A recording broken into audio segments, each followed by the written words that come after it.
আসসালামু আলাইকুম ঘটক সাহেব, আপনি আইছেন? ওয়ালাইকুম আসসালাম। আপনার শরীর ভালো আছে? কোনো কষ্ট আলহামদুলিল্লাহ। নেই তো রোডে আসতে? না, আসতে কোনো কষ্ট নাই বাবা, একটু বিরিয়ানি ব্যবস্থা করলে ঠিক হয়ে যাবে। আরে আসেন, সব ব্যবস্থা হবে ইনশাআল্লাহ। বিরিয়ানি খাইতেছি।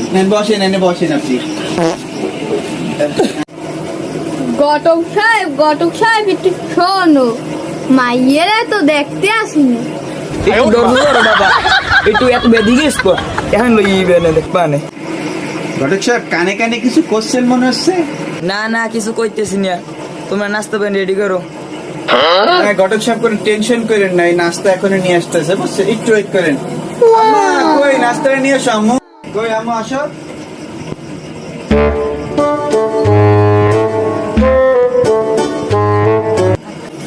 এ বড়া থাম, ও বালি খাওয়া শুরু দব বড়া। মেয়ের গুন্ডরা একটু উড়ান, আমরা একটু দেখি চেহারাটা মেয়ের। এই দেখেন, এই দেখছেন? Oh my god.